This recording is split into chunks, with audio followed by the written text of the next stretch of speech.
If someone were to ask you, in what does happiness consist? What would you respond?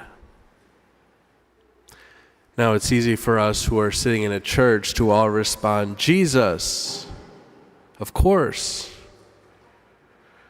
But I think that we actually have to look at our lives and ask ourselves, where's my source of joy? Where do I get happiness from? We have to look at our lives. Where do I spend my time, my energy, my attention? I ask that question because there are many different sources of happiness that we can go to and try to find fulfillment in. But today we proclaimed in the responsorial psalm, I will walk with a blameless heart. I will walk with a blameless heart.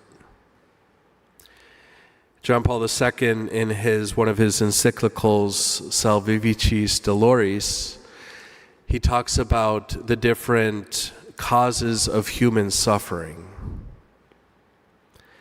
And he says, and it kind of surprised me, he named all the different, things that can cause us suffering, physical pain, economic distress, all this, he gives a whole list. But then he says at the very end, he says something about our conscience.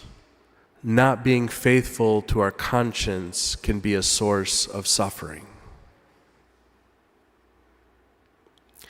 The reason why I ask you that question about happiness is because when we don't follow our conscience, we suffer.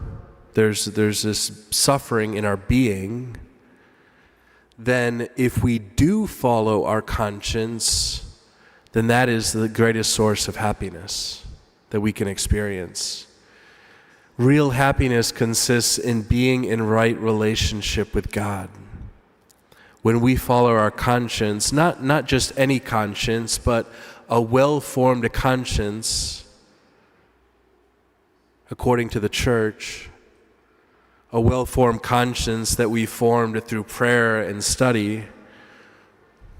But following our conscience is actually the greatest source of happiness that we can find in this life. If you look at the lives of the saints, of course they suffered, but interiorly there was this spark of joy. There was a true peace, a true happiness in their lives because they were faithful to their consciences. And that's something that in today's world, we oftentimes we find ourselves straying away from that spirit of being demanding with ourselves.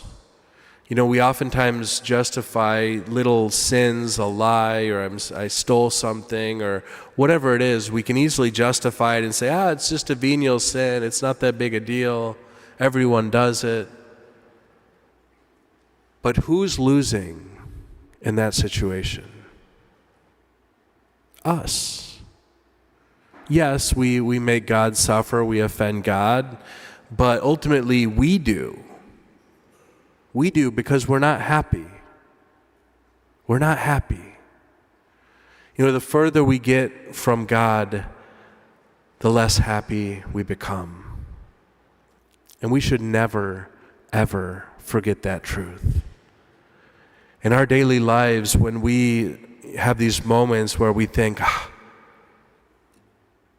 I feel this emptiness. I'm bored. I'm restless.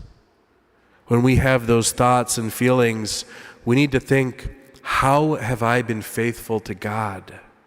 How have I been faithful to my conscience? How have I been generous with God? Because that emptiness grows as I give myself over to the world and forget about God and prayer and the sacraments. So today, in this Mass, we just ask for the grace to understand where true happiness comes from, and that we follow our conscience with our whole hearts, mind, and soul. Amen.